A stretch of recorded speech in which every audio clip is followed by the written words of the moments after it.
محمد رسول الله عليه صلاة الله وآله والأحبة. Assalamualaikum warahmatullahi wabarakatuh.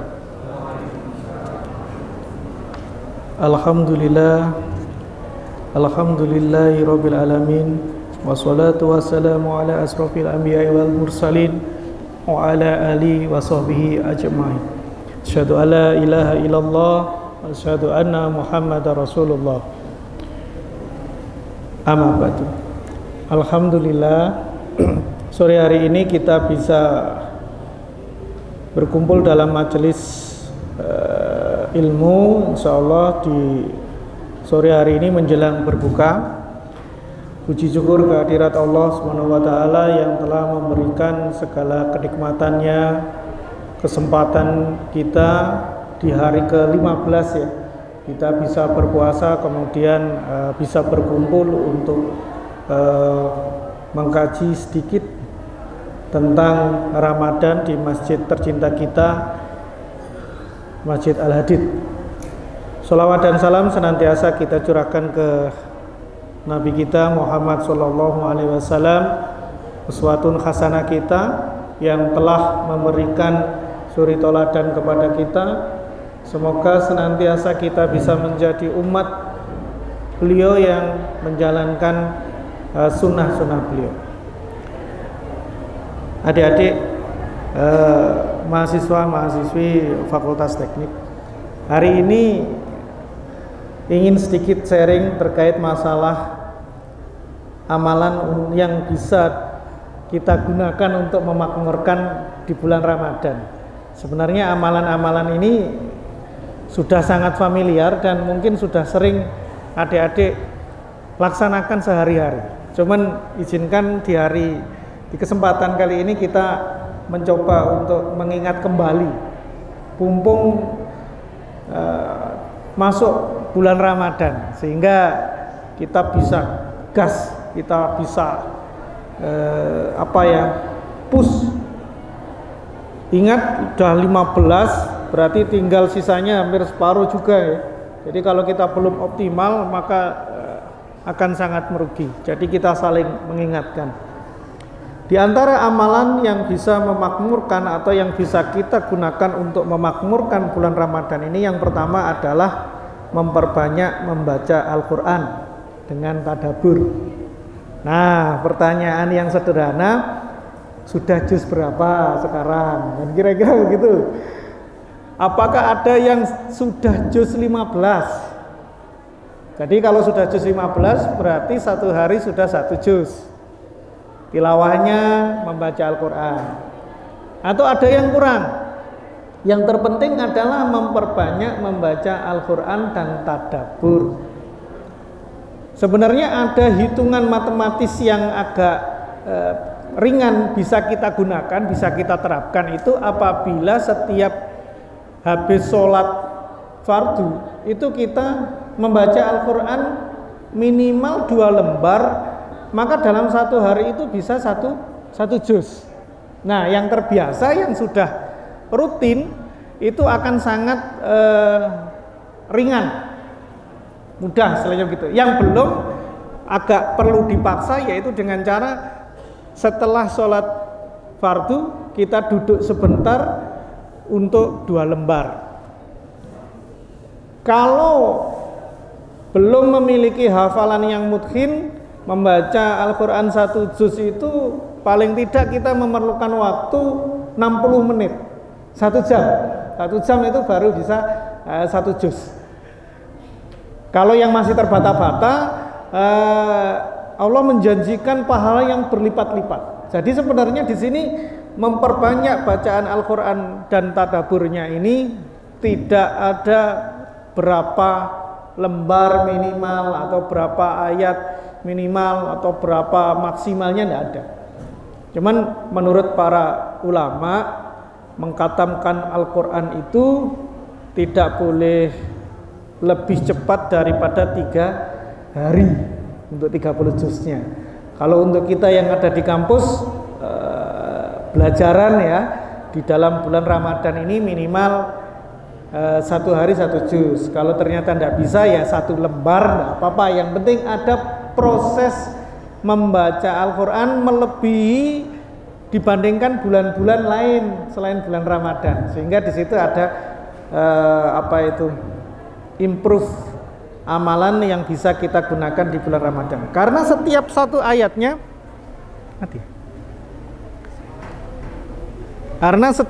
ayatnya itu mengandung bisa ya. Setiap satu katanya itu mengandung beberapa kali lipat pahala. Jadi ini sangat momentum sekali. Kita temui di desa-desa, di surau-surau, di masjid atau di mushola itu banyak teman-teman yang sambil menunggu buka itu membaca Al-Quran. Jadi kita bisa mengikuti ekosistem itu atau suasana itu. Jadi jangan dilewatkan. Yang pertama itu ya. Jadi memperbanyak membaca Al-Quran dan tadabbur. Tadabbur itu boleh misalkan begini, membacanya 1 lembar, tadabburnya 1 ayat boleh. Membacanya 1 lembar, terjemahnya 1 lembar boleh. Tadabburnya berapa ayat? Karena tadabbur ini memang agak sedikit berbeda dengan terjemahan. Jadi harus ada pengenalan. Misalkan Al-Fatihah begitu ya. Bismillah kelawan asma Allah Ar-Rahman kang ulas banget, Ar-Rahim tur kang ulas biasa. Bismillah itu artinya melalui apa yang mau kita lakukan setiap hari itu harus dengan ucapan bismillah atas izin Allah dan atas kuasa Allah. Ar-Rahman kang ulas banget itu walasi Gusti Allah itu sangat luas sekali. Tidak hanya makhluk manusia tapi makhluk hewan, binatang, tumbuhan, semuanya itu bahkan non muslim pun menjadi makhluknya Allah yang diberikan rezeki oleh Allah. Ar-Rahim kang welas biasa, welas iki khusus kagem manusia-manusia orang-orang mukmin yang bertakwa. Jadi ada kekhususan. Jadi tadabburinya itu bisa 1 ayat, 1 surat dan sebagainya. Terserah kesempatan waktu yang bisa dilonggarkan. Yang kedua adalah memelihara sholat sunnah rawatib. Rasulullah bersabda, tiadalah seorang hamba muslim yang sholat karena Allah setiap hari 12 rakaat sholat sunnah selain sholat fardu, melainkan Allah membangunkannya rumah di surga. Hadis riwayat Muslim. Nah, 12 rakaat ini sholat sunnah apa aja? Yang dimaksud sholat sunnah rawatib ini ada sholat yang mengikuti sholat fardu, yang memiliki tingkatan utama itu ada 12. Yang pertama adalah qobliyah subuh, 2 rakaat qobliyah subuh, di mana dijanjikan lebih indah daripada dunia dan isinya. Jadi adik-adik bisa menjalankan itu setiap sebelum sholat subuh, itu sholat qobliyah dulu 2 rakaat. Kemudian sholat duhur. Duhur ini siang hari biasanya kita beraktivitasnya padat. Nah, karena padat ini susah, terkadang begitu. Sebelum sholat duhur itu ada 4 rakaat qobliyah sebelum sholat duhur, 2 rakaat salam, 2 rakaat salam. Kemudian ada ba'diyahnya 2 rakaat. Berarti di total duhur ada 6 sholat pengiring sebelum dan sesudah sholat fardu, sholat duhur. 6 tambah 2 subuh 8. Kemudian 2 lagi adalah sholat sunnah ba'diyah setelah maghrib, ba'da maghrib. Ini jangan ditinggalkan. Adik-adik mungkin sering ya sholat maghrib kalau waktu jamaah begitu, kemudian setelah sholat fardu ada yang berdiri sholat. Nah, ikut-ikut aja kalau untuk membiasakan, karena itu satu gandeng paket ya. Artinya sholat fardu wajib, sholat sunnahnya adalah ba'diyahnya 2 rakaat. Kemudian 2 rakaat lagi adalah sholat ba'diyah isya.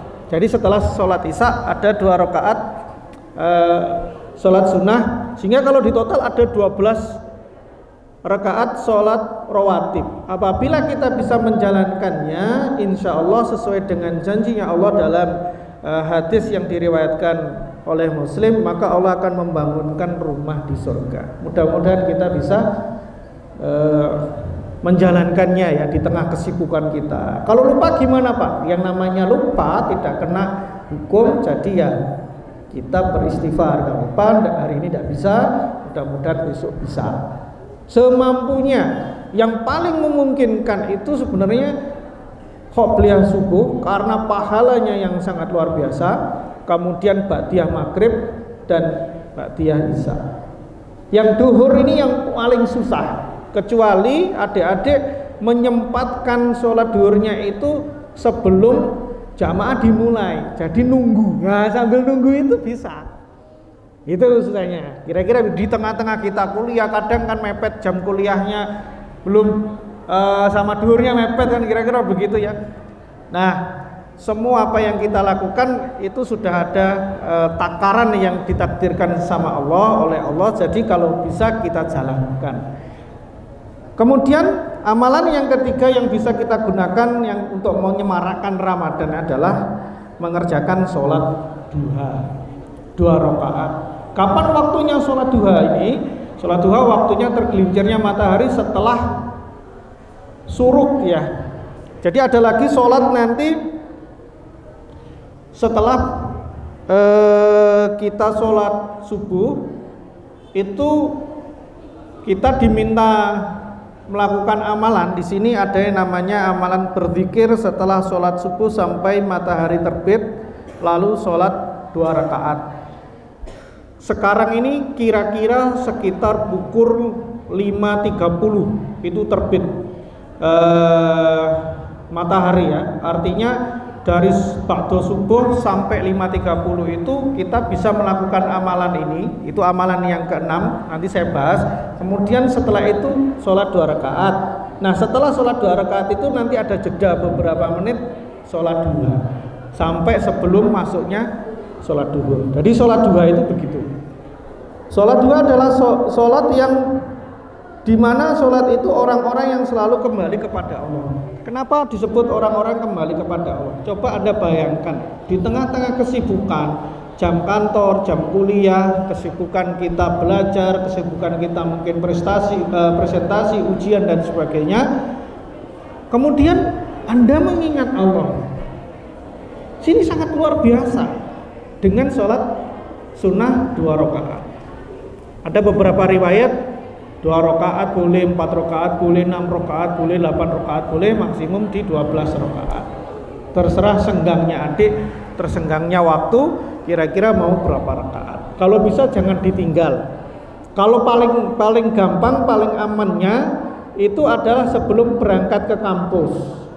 Jadi di rumah habis mandi, dandan bagus, siap berangkat. Sebelum berangkat sholat 2 rakaat di kamar, kemudian berangkat. Itu sudah sholat duha. Tidak harus menunggu jam 7:30, jam 8. Coba itu dilakukan, dilaksanakan. Namanya sholat sunnah. Sekarang sholat, besok tidak sholat boleh. Besok tidak sholat, kemudian sholat boleh. Tapi kalau bisa jangan tidak sholat terus, kan kira-kira begitu ya. Apalagi Ramadan, tinggal 15 hari. Itu kalau bisa digaskan. Kalau sholat duha ini ibaratnya adalah sedekah untuk persendian kita yang ada sekitar 360 persendian yang bisa menggerakkan tangan, kaki, kemudian apa yang ada di dalam tubuh kita ini butuh sebuah sedekah, dan cara sedekahnya adalah dengan sholat duha ini. Semoga dengan sholat duha rutin ini Allah memberikan kesehatan kepada setiap persendian kita sehingga kita bisa menjadi makhluk insan manusia yang semakin bertakwa. Jadi larinya ke sana sholat duha itu. Kemudian ada doa sholat duha yang mungkin sudah hafal, di mana kita meminta rezeki yang jauh didekatkan, yang haram dihalalkan, yang sukar dimudahkan. Rezeki itu tidak hanya gaji, rezeki itu mulai dari bisa umur yang panjang, umur yang barokah, waktu yang lapang, tidak sempit, tubuh yang sehat tidak sakit, kemudian teman-teman yang sangat nyaman, teman-teman yang mengingatkan kita akan Allah, teman-teman mengingatkan kita kapan waktunya sholat, kapan waktunya kita apa itu mengamalkan ibadah dan kapan waktunya kita bermain, bukan teman-teman yang menjauhkan, itu adalah rezeki. Termasuk rezeki kita itu ketika orang tua kita sugeng, sehat, kemudian mendoakan, itu juga rezeki kita. Jadi sholat duha ini tolong jangan ditinggalkan. Mumpung 15 hari Ramadan masih ada waktu, tolong digaskan. Yang biasanya 2 rakaat ditambahi. Dan di situ silakan Anda meminta, silakan Anda berdoa, hajat-hajat Anda apa. Semoga dengan fadilah sholat duha itu janjinya Allah akan dipermudah, semua urusan kita akan mudah. Itu yang ketiga. Kemudian yang keempat adalah bersedekah. Sedekah yang dilakukan sembunyi-sembunyi memadamkan kemarahan Allah. Hadis riwayat Al-Baihaqi dengan sanad sahih. Jadi adik, bersedekah itu kalau bisa setiap hari. Kira-kira tahu enggak sedekah yang paling gampang itu apa? Senyum. Jangan kasih tampang yang cemberut atau melempar wajah atau muka ya ketika ada temannya yang menyapa kemudian mengos begitu ya kalau orang Jawa. Jangan begitu. Kalau nggak punya uang cukup dengan senyum gitu ya, itu sudah sedekah. Enak dipandang mata oleh temannya, oleh keluarga, apalagi orang tua kita. Tapi ingat, senyumnya harus ada temannya. Jangan sendiri kemudian senyum-senyum. Oh ini yang lain heran nanti kan, oh lapo itu kan gitu. Kalau koncone senyum-senyum dewe, itu salah satu sedekah yang paling murah dan mudah-mudahan itu kita bisa. Karena tidak semua orang bisa menarik 1 senti bibirnya ke kanan dan 1 senti bibirnya ke kiri. Tidak semuanya, coba dipraktekkan. Bisa enggak? Tarik sisi kanannya 1 senti, sisi kiri 1 senti. Kemudian coba difoto. Kira-kira senyummu yang paling indah itu yang seperti apa? Simetris atau asimetris? Kadang kan ada toh senyum yang paling cantik, yang paling ganteng itu ketika senyumnya itu bibirnya ke kanannya agak banyak gitu kan. Nah itu yang paling tahu kan ketika kita foto ya, selfie begitu, ngepas-ngepaskan. Nah berikan senyum itu kepada saudara, kepada temanmu, keluarga dan sebagainya. Itu satu ya, yang paling gampang. Sedekah berikutnya yang dianjurkan adalah sedekah ba'da subuh. Sedekah ba'da subuh kekuatannya itu sangat luar biasa. Kenapa? Karena ada 2 malaikat setiap harinya yang akan mendoakan ketika kita sedekah, maka 1 malaikat itu akan mendoakan semoga orang yang bersedekah itu akan mendapatkan rezekinya, akan dibalas sama Allah. Tapi 1 malaikat mendoakan orang yang tidak sedekah dengan doa yang kurang baik. Jadi ingat, kalau adik-adik kita semua pengen dibantu sama malaikat doa kita, kadang kita itu jarang-jarang doa ya.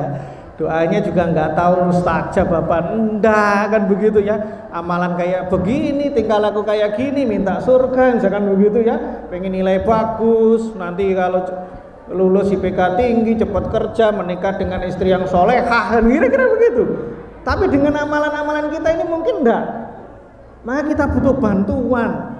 Kita perbanyak sedekah, semoga lewat wasilah sedekah kita malaikat ikut mendoakan kita. Jadi kira-kira begitu. Jadi sedekah ini banyak, termasuk sedekah itu juga menyelamatkan kita dari bala atau bahasa lainnya tolak bala. Ada sebuah cerita ya, zamannya sahabat itu kira-kira ini berkaitan dengan konteksnya sedekah subuh. Sahabat siapa yang rutin sedekah subuh? Silakan angkat tangan yang tahu. Rasulullah pernah menanyakan itu kepada sahabat, siapa yang sholat subuh hari ini sudah sedekah? Ada beberapa sahabat angkat tangan sudah melaksanakan. Tetapi ada salah satu sahabat, dan itu yang kita kenal dengan sahabat paling utama, yaitu Abu Bakar As-Siddiq. Sedekahnya sebelum sholat subuh, ketika berangkat sholat subuh. Coba bayangkan ini, pernah kayak gitu. Makanya nanti kalau punya hajat, ini caranya kita bertransaksi ya. Allah itu kan sangat mudah ya. Berurusan dengan Allah itu lebih mudah daripada berurusan dengan manusia. Kita membuat kesalahan dengan manusia, kita sudah minta maaf, kadang manusianya belum memaafkan. Tapi kalau sama Allah, karena Allah sudah memiliki sifat Rahman Rahim, Al-Ghafur Al-Ghafarnya, dan Allah adalah raja dari segala raja, itu lebih mudah. Contohnya begini, suatu ketika kita mau sidang skripsi. Ini kan kita meredek begini, nanti pengujinya kira-kira akan bertanya apa dan kira-kira seperti apa. Nah, ini salah satu ijazah yang mungkin Anda bisa gunakan sebelum sidang, presentasi hal-hal yang menentukan dan sebagainya. Keluarkan uang setelah sholat subuh, sedekahkan di situ. Kemudian doalah sama Allah, mudahkanlah ya Allah lewat wasilah sedekah sholat subuh ini, meminta barokah yang engkau janjikan. Insya Allah rasakan nanti dampaknya. Kalau bisa sedekah setiap hari silahkan, 1.000, 5.000, 10.000 dimasukkan ke kantong, ke kotak infak dan sebagainya. Nah, ini sedekah. Bisa juga sebagai tolak bala. Tolak bala itu apa sih? Tolak bala itu begini. Ada beberapa orang itu dengan kesuksesan kita, dengan nikmat yang kita dapatkan dari Allah itu, ada yang bahagia dan ada juga yang tidak bahagia. Nah, yang tidak bahagia itu terkadang dia bisa berdoa dan doanya itu kadang bisa mengenai ke kita, namanya penyakit ain. Nah, supaya terselamatkan dari situ, bentengilah dengan sedekah, perbanyak sedekah. Kira-kira begitu. Kemudian amalan berikutnya untuk menyemarakkan, memakmurkan di Ramadan, yaitu memberi makan orang yang berpuasa. Nah, barang siapa memberi buka orang yang puasa, ia mendapatkan pahala seperti pahala orang yang berpuasa tanpa mengurangi pahalanya sedikit pun. Hadis riwayat Imam Ahmad, At-Tirmizi, Ibnu Majah, dan Ibnu Hibban dengan sanad yang sahih. Nah, adik-adik, buka puasa paling utama itu adalah kurma. Kalau tidak ada kurma, seteguk air putih. Setelah itu yang lain. Nah, jadi ini adalah amalan. Silakan beri makan orang yang puasa.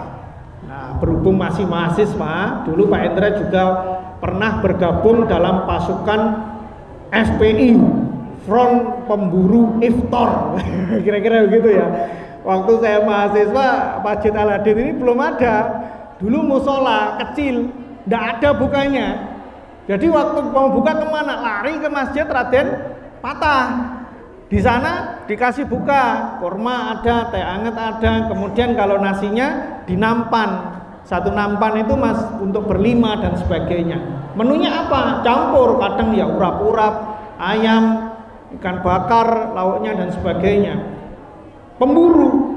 Bahkan saya tahu masjid-masjid di Malang ini mana yang menunya enak-enak, kan kira-kira begitu. Karena kami satu kontrakan dulu, kalau waktu Ramadan keliling, kira-kira begitu, mencari barokah di waktu berbuka sebagai orang yang mendapatkan sajian dari saudara-saudara yang mampu, yaitu adalah sajian berbuka. Jadi untuk memenuhi hadis ini, karena ada yang sedekah memberikan iftar dan ada yang makan.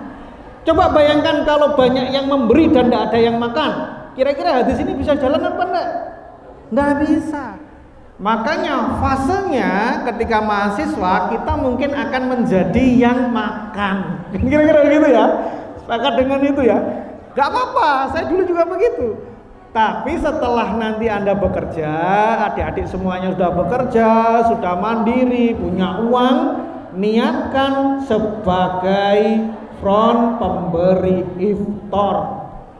Jadi gantian yang memberikan takjilnya, entah itu kurmanya, entah itu snacknya, entah itu kolaknya, makanan beratnya. Kemudian kembalikan ke masyarakat. Kalau adik tinggal di mana, di situ ada musola, hidupilah dengan cara tadi. Silakan bekerja yang giat, mencari uang yang banyak, gaji yang besar, tapi ketika kembali ke rumah, hidupi musola yang ada di sekitarnya, masjid yang ada di sekitarnya. Ramadan ini saya mengcover 10 hari terakhir sekian juta. Paling butuhnya itu 1 kali gaji untuk 30 hari. Musolanya Pak Indra itu sekitar 1 hari begini, kayak nanti sore ini menunya adalah ayam kare, nanti menunya kan di kampung ya. Kemarin biryani kambing itu untuk 70 jamaah itu habisnya sehari itu 650 sampai 1.200.000. Jadi gajinya Anda mungkin yang nanti 5 juta dan sebagainya itu kasih aja untuk satu keluarga dari kami. Ingat masa-masa di mana Anda tolabul ilmi, mencari ilmu, Anda sebagai penikmat dari iftar. Ketika Anda sudah sukses, harus sebagai donaturnya, muhsininnya. Buat rame, kembalikan kepada adik-adik. Kira-kira begitu. Dulu waktu saya sepi di sini, kemudian di MRP, dari mulai nampan, kemudian nasi bungkus, kemudian sampai akhirnya nasi kotak. Kira-kira begitu. Nah itu pahalanya sangat luar biasa. Kalau sekarang mau ikut kontribusi gimana Pak? Ya udah, kamu punyanya apa? Misalkan mau ngasih kurma, kasih kurma ke temenmu, atau air, kasih air, bisa. Kira-kira begitu. Itu yang kelima ya. Dan yang keenam tadi sempat saya singgung, berzikir setelah sholat subuh sampai matahari terbit, lalu sholat 2 rakaat. Barang siapa sholat subuh berjamaah, kemudian duduk berzikir kepada Allah sampai matahari terbit, kemudian sholat 2 rakaat, hal itu baginya seperti pahala haji dan umroh, sempurna, sempurna, sempurna, 3 kali. Jadi adik-adik, mulai besok itu Jumat ya, betul kan ya? Malam ini adalah malam Jumat. Malam Jumat, sunahnya apa? 1. Al-Kahfi 110 ayat. Caranya yang paling gampang adalah malam hari ini baca 30 sampai 50 ayat. Malam hari ini. Kemudian sisanya besok pagi setelah subuh. Setelah subuh berjamaah baca Al-Kahfi ayat 51 atau 61 sampai 110. Jam 5.30 berdiri sholat sunnah 2 rakaat. Insya Allah sesuai dengan hadis riwayat At-Tirmizi yang bersanad sahih, maka adik-adik kita semua akan mendapatkan pahala berhaji dan umroh. Kalau bisa di Ramadan ini minimal 1 kali lah Anda melakukan itu. Kira-kira begitu. Ditunggu, jadi habis sholat subuh ditunggu. Cari masjid-masjid yang pintunya tidak dikunci. Ya, kalau musola saya, masjid saya tidak pernah dikunci. Jadi sampai subuh. Ya maklum, kenapa dikunci? Mungkin ada beberapa alasan ya, kayak hilang kotak amal dan sebagainya. Yang keenam ya, jadi berzikir sampai terbitnya matahari untuk mendapatkan fadilah dari zikir tersebut. Yang ketujuh adalah memperbanyak zikir. Adik-adik, ini sesuatu yang penting ya, berzikir mengingat Allah itu sesuatu yang penting. Banyak sekali tuntunan dari Rasulullah, bahkan ini bisa menjadi tameng. Jadi kalau adik-adik yang pengen belajar ilmu kanuragan, bela diri dan sebagainya, tamengnya Rasulullah dan para sahabat itu adalah salah satunya adalah zikir. Nanti saya kasih sedikit contoh yang telah dilakukan para sahabat. Dengan berzikir subhanallahi wa bihamdi itu dilafadzkan selama beberapa kali. Ada yang menyampaikan 100 kali. Riwayat hadis Bukhari Muslim. Barang siapa mengucapkan subhanallahi wa bihamdi dalam sehari 100 kali, niscaya dihapus kesalahannya walau sebanyak buih di lautan. Caranya gimana? Pakai jari kanan, ruas-ruasnya dihitung. Ini hitungannya 33. Kalau 100 berarti butuh 3 kali ditambah kira-kira dikit, kira-kira begitu. Subhanallah wa bihamdi, subhanallah wa bihamdi, subhanallah wa bihamdi 100 kali setiap hari, usahakan itu. Kemudian kalau berzikir la ilaha illallah wahdahu la syarikalah lahul mulku wa lahul hamdu wa huwa ala kulli syai'in qadir 10 kali, maka seperti membebaskan budak.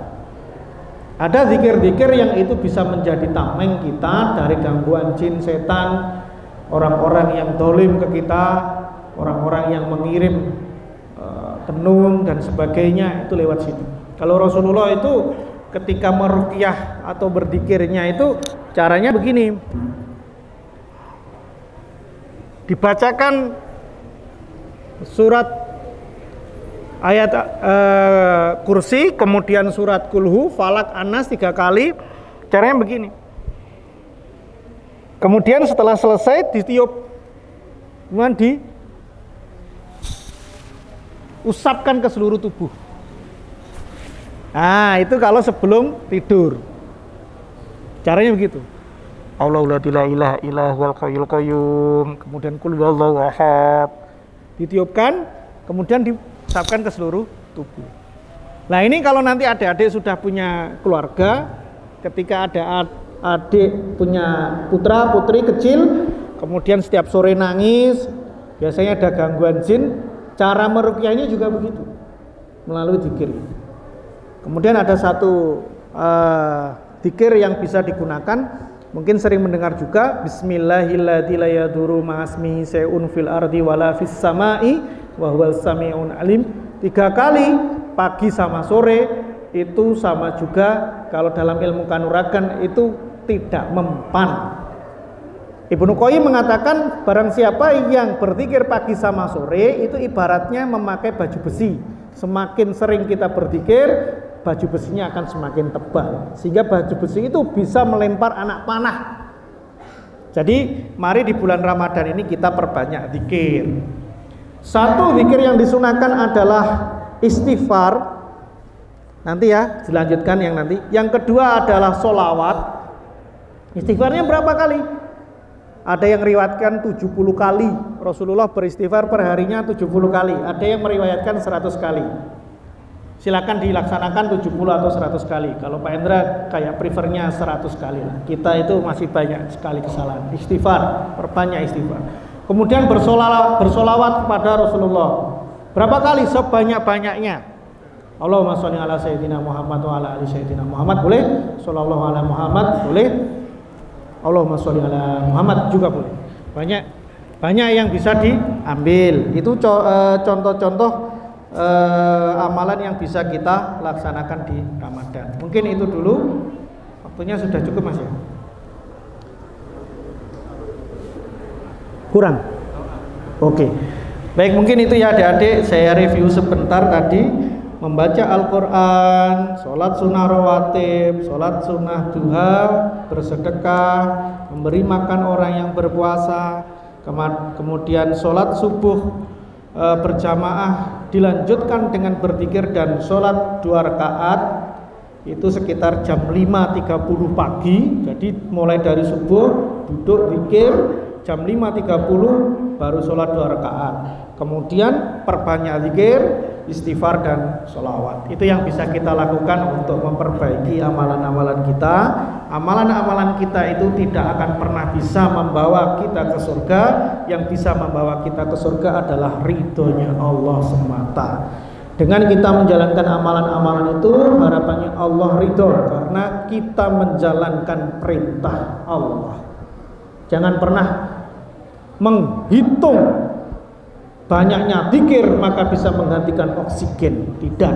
Tidak akan pernah bisa. Oksigen sangat mahal. Tahu mahalnya oksigen? Silahkan tanya kepada teman-teman yang lagi sakit di rumah sakit dan butuh tabung oksigen. Mungkin itu. Bila ada salahnya mohon maaf. Wabillahi taufiq wal hidayah. Assalamualaikum warahmatullahi wabarakatuh. Berdoa ya.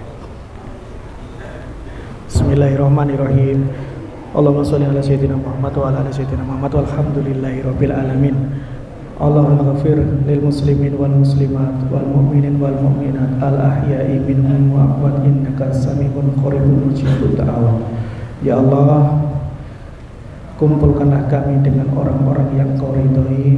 Ampunilah kedua orang tua kami, ampunilah dosa-dosa kami. Terimalah puasa kami, terimalah sholat kami, terimalah zakat kami, terimalah bacaan Al-Quran kami. Rabbana dzalamna anfusana wa illam taghfir lana wa tarhamna lanakunanna minal khasirin. Ya Allah, bila Engkau tidak mengampuni kami, sungguh kami menjadi makhluk hamba-Mu yang merugi. Rabbana atina fid dunya hasanah wa fil akhirati hasanah wa qina adzabannar. Walhamdulillahirabbil alamin. Muhammadun Rasulullah alaihi salatullah wa alihi wal